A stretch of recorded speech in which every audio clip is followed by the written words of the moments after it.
Yeah, go ahead, real quickly.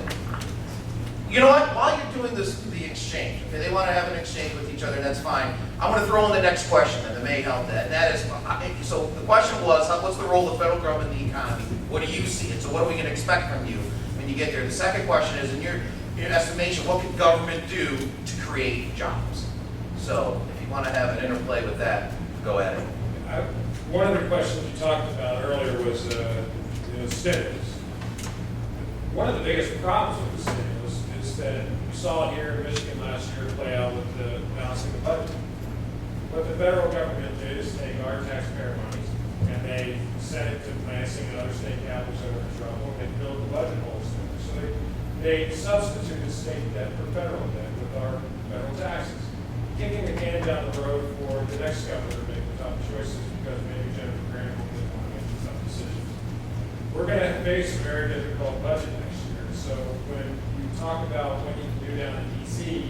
to help Michigan out, well, one of the things you can do is to say, hey, we're not going to kick the can down the road. We're not going to use federal money as a substitute for state debt. And the other thing is you talked about how you create jobs. Somebody said it earlier, but the federal government doesn't create jobs when they do it incredibly inefficiently, and they spend our money to, create a smaller number of jobs for an incredible amount of money. You get out of the way, you allow entrepreneurs to see what the future holds for them so that they will be able to spend their own money, create their own jobs. You encourage people to move to Michigan. Instead of the mentality that Michigan is closed for business, the mentality should be people that are living in this country or living in the state is, you know what, instead of moving to Texas or Florida, I'm going to move to the Texas or Florida in the north, Michigan, because this is where it's most favorable to live. These are where the incentives are for me to live and raise a family. The federal government's job is to keep taxes low, not put on onerous taxes like the estate tax and the capital gains tax, raising that from what it is now 15% to 39% that President Obama wants to do. Those are things that the congressmen and women can do to rein in the size and scope of federal government, rein in federal agencies that we have that are completely out of control, like the EPA that is hurting family farms as we speak.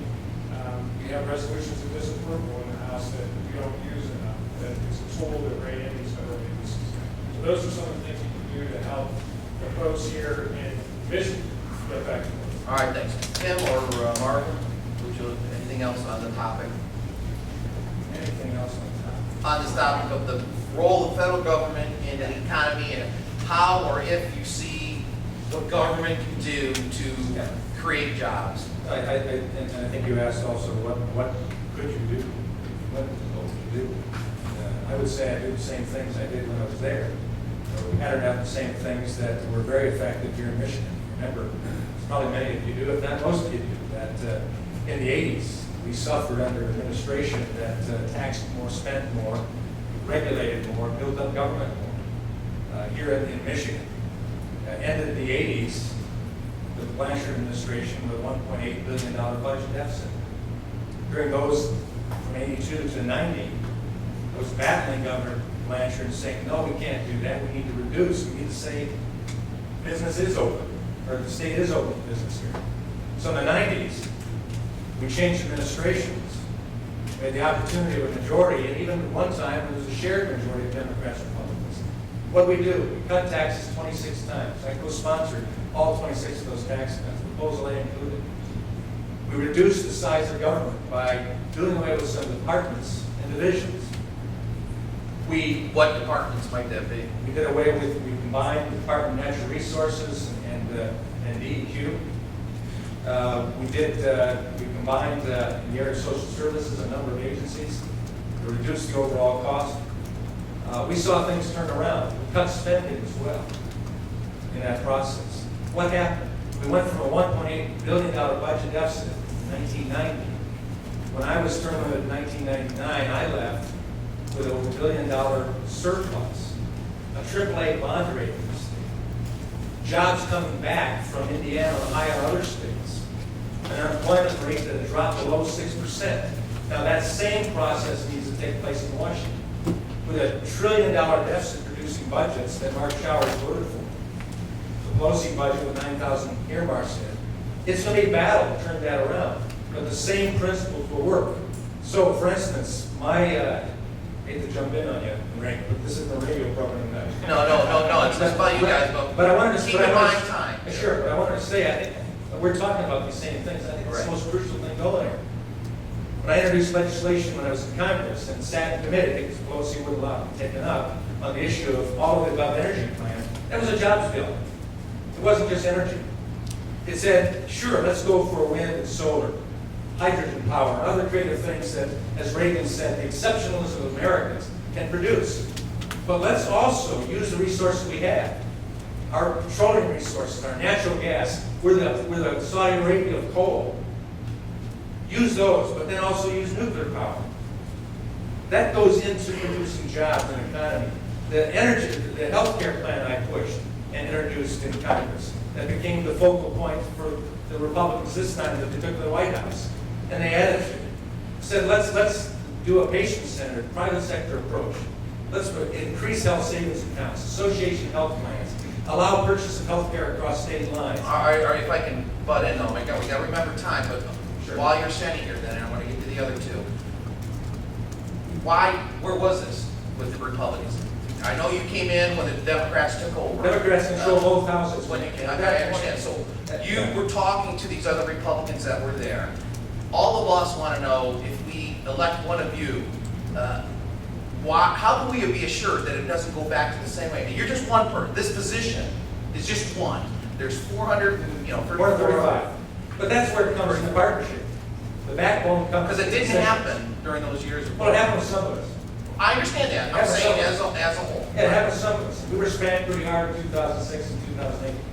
The Republican Party, I think I can tell you right now, 130 members of the Republican Study Committee, the conservative wing of the Republican Party, 177 total. That says we're gaining. Conservative philosophy is gaining. But you can do the same thing as you did in 1994 with the contract with America. Do the exact same thing, good stuff. But unless there is that continued pressure from the citizens to their elected officials, the continued oversight, it can go away again.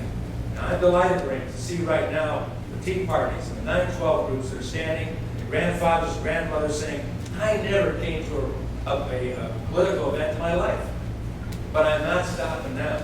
I'm going to give the rest of my life to restore this country to what it was that was given to me at very least. So All right. those are some of the things we have to do, but we do it together.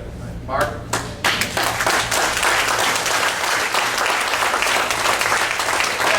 only supposed to be at a 1 minute rebuttal.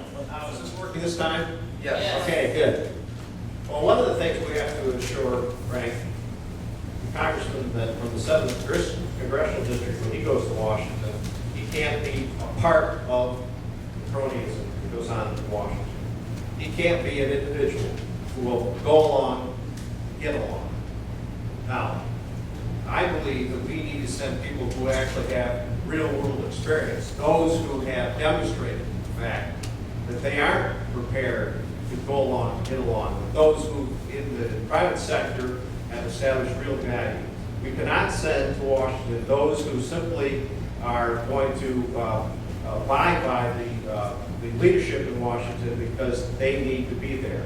I believe that we need to send someone to Washington who has a determination to represent the people of the district and not build their own careers in Washington.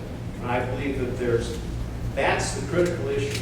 We cannot continue to send career politicians to Washington and expect a different result. We have to have those people who are willing, citizen patriots, who are willing to stand up and say, this is my background, this is my experience, this is what I've done.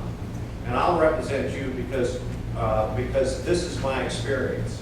And All right, Mark, since you brought up that, and again, apologize for interrupting, but again, we're on a tight schedule and a lot of questions here. Since you brought that up, then the question that I have for you and Brian Rooney is, because you've never, I've always said on my radio show that never listen to a word a politician says, see what they've done.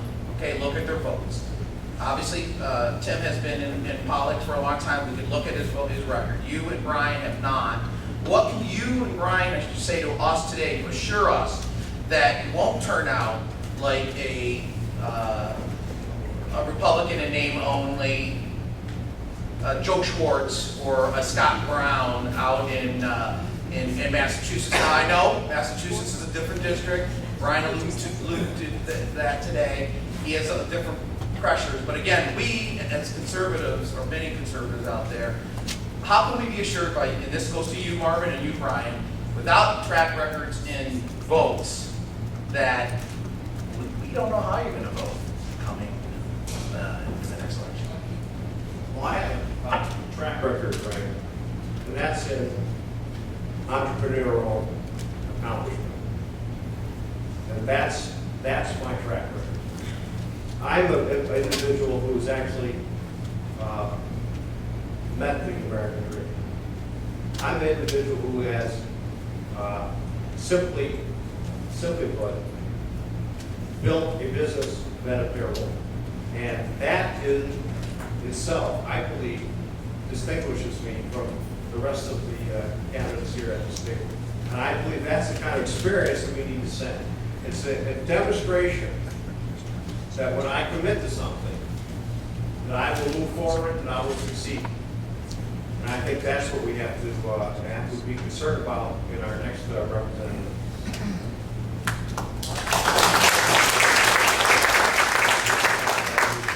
It's an age-old question, you know, how do you judge something? It's really a biblical question, and one of the answers that we were given was to judge somebody by their fruits. So if you look at my history, I've served my country, I have a proven record of service to my country in the United States Marine Corps that's not tainted by Washington, D.C.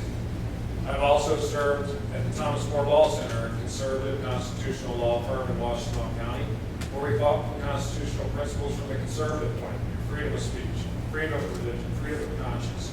We also proudly defended Lieutenant Colonel Chisani, who was thrown under the bus by Congressman John Bertha because he thought at the time in 2006 it was unpopular to be against the war and you might as well throw 8 Marines under the bus. We were able to get Lieutenant Colonel Chisani exonerated, and he retired yesterday with an honorable discharge. So when you look at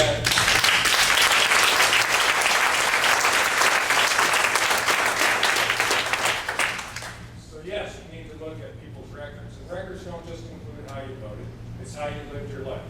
And I lived my life the way that my parents taught me to be someone that gives something back to the country that gave my family so much, to be a husband that honors his wife, and to be someone as a role model for my children. And that's what I've been trying to do my entire life.